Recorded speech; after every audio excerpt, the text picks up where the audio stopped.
সম্মানিত দর্শক, আসসালামু আলাইকুম। ইউটিউব চ্যানেল ফিল্ম মেকার প্রোডাকশনের পক্ষ থেকে আপনাদের সবাইকে আন্তরিক শুভেচ্ছা।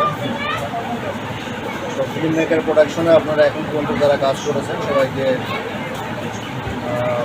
মনের গভীর থেকে ভালোবাসা এবং শ্রদ্ধা, সেই সাথে নতুন যারা কাজ করতে আগ্রহ প্রকাশ করেছেন, ইনশাল্লাহ ফিল্ম মেকার প্রোডাকশন নতুনভাবে একবারে নতুন অ্যাঙ্গিকে আবারও কাজ শুরু করতে যাচ্ছে। আমাদের কাজ চলমান ছিল এবং চলমান আছে এবং চলমান থাকবে। তো আমরা বেশ কিছু গল্প সিলেক্ট করেছি, যা আগামী সপ্তাহ থেকে ইনশাল্লাহ শুটিং শুরু করব। আর অনেকে আমারে বলে যে ভাই, আপনি ভাইরাল হওয়ার মতো এমন কিছু গল্প করেন, যেমন প্রবাসীর বউরে নিয়ে আপনারা এতদিন বিশৃঙ্খলা করেছেন, এক্স গার্লফ্রেন্ড নিয়ে বিশৃঙ্খলা করেছেন, মামির সাথে পরকীয়া করেছেন, কুচির ছেলেরে ব্যারিস্টার বানাইছেন, ম্যাজিক ছেলেরে ব্যারিস্টার বানাইছেন, বিসিএস ক্যাডারের নিয়ে আপনারা কাজ করেছেন, এক্সরে নিয়ে আপনারা কাজ করেছেন, এক্সের সাথে লটার কথা যাই করেন, আসলে এসব আমাদের সংস্কৃতির সাথে যায়। তো আমি যে গল্পগুলো নির্মাণ করি, বিশেষ করে নেশা, ইনহেলার, স্বপ্নের ভালোবাসা, অবসরপ্রাপ্ত পিতা, জন্মদাতা, নারী,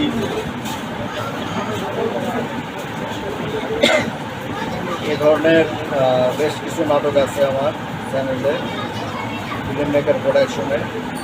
তো আমি কিন্তু ইচ্ছা করলে ওই প্রবাসীর বউদের নিয়ে লটার পটরও করতে পারি, আবার এক্সরে নিয়েও লটার পটর করতে পারি, কারণ একজন স্ক্রিপ্ট রাইটার সে ইচ্ছা করলে সব ধরনের স্ক্রিপ্ট লিখতে পারে এবং নির্মাণ করতে পারে। কিন্তু আমি একজন সচেতন নাগরিক হিসাবে এবং সংস্কৃতি মনা মানুষ হিসাবে এই কাজটা আমার বিবেকে বাধা দেয়। এই ধরনের কাজ আমার পক্ষে সম্ভব না। আমি পেশায় একজন চিকিৎসক, আর সবথেকে বড় পরিচয় হলো যে আমি সেই ছোটোবেলা থেকে একজন সংস্কৃতি মনা মানুষ, তাই এই ধরনের কাজ আমার পক্ষে সম্ভব হয় না। হয়তো বা এই কারণে আমার চ্যানেল এবং আমি অনেকটা পিছিয়ে আছি।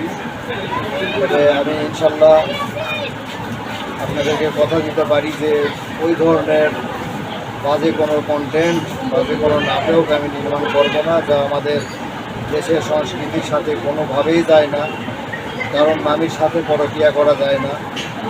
প্রবাসীর বউ তারা খুব অসহায়, আপনারা তাদের সাথে প্রেম করেন, তাদেরকে বেজ্জতি করেন, এতে করে তাদেরকে অসম্মান করা হয়। এক্স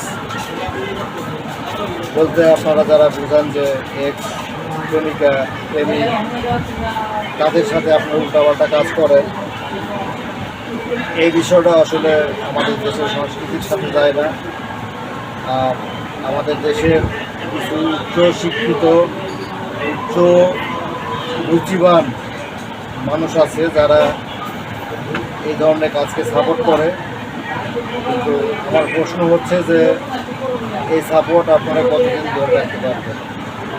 এখন কিন্তু মিডিয়ার হাওয়া পাল্টে গেছে।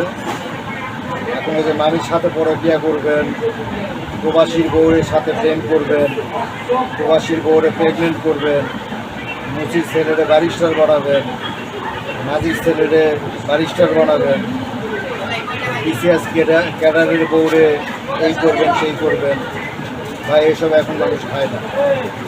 তো আপনারা তো আসলে অতি শিক্ষিত, অতি বুদ্ধিমান স্ক্রিপ্ট রাইটার, নির্মাতা, বিশেষ করে আমাদের দেশের সাধারণ যে দর্শক, তাদের প্রতি শ্রদ্ধা রেখেই বলি যে আপনাদের রুচির পরিবর্তন একটু করুন এবং দেশীয় সংস্কৃতি বিকাশে আপনারা সবাই সক্রিয় ভূমিকা পালন করুন।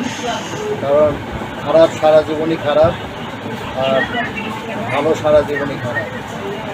ওই যে বললাম যে আমি সব ধরনের গল্পই লিখতে পারি, কিন্তু আমার বিবেকের তাড়নায় আমি তা করতে পারি না।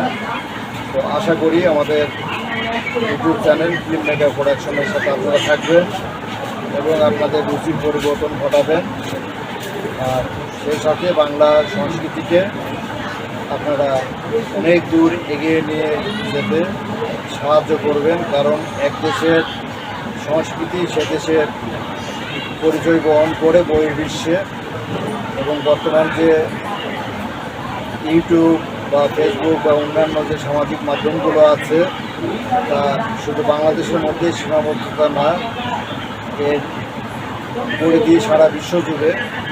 তাই আমার দেশের সংস্কৃতি, আমার দেশের নাটক, সিনেমা এই দেশের পরিচয় বহন করে বহির্বিশ্বে। তাই দেশকে আর ছোট করবেন না, দেশকে আর অপমানিত করবেন না। তো আমার নির্মিত কিছু নাটকের কথা বলি, যা হলো পুরুষ। এখানে অভিনয় করেছিল বাংলাদেশের একজন স্বনামধন্য অভিনেতা মোর্শেদ ভাই। নারীতে অভিনয় করেছে মেঘলা অন্তরা এবং শহীদ চিস্তি ভাই। হারকিটার লোকেশার একটু কমেডি ধাঁচের গল্প। এখানে রাতুল ভাই, শহীদ চিস্তি ভাই, রফিকুল, আরও ফিল্ম মেকারে যারা নিয়মিত কাজ করে তারা কাজ করেছে। স্বপ্নের ভালোবাসা, এখানে ফিল্ম মেকারের প্রথম থেকে যে কাজ করেছে তন্ময় বিশ্বাস অসাধারণ অভিনয় করেছে। সব ভাই, অবসরপ্রাপ্ত পিতা, ক্ষমা 420 এসবে অভিনয় করেছে আমার বড় ভাই ডালিম ভাই অভিনেতা, খুব ভালো একজন অভিনেতা। তো আপনারা যদি সাপোর্ট দেন তাহলে এইসব ভালো গুণী অভিনেতাদের নিয়ে ফিল্ম মেকার প্রোডাকশন ইনশাল্লাহ সামনের দিকে ভালো কাজ করবে। আর যদি আপনারা আপনাদের রুচির পরিবর্তন না ঘটান তাহলে নিজেকে একজন রুচিহীন মানুষ বলে পরিচয় দিবেন। এখন আপনি আপনার নিজের মনকে প্রশ্ন করেন, আপনি কি রুচিহীন নাকি রুচিবান? ভালো থাকবেন সবাই।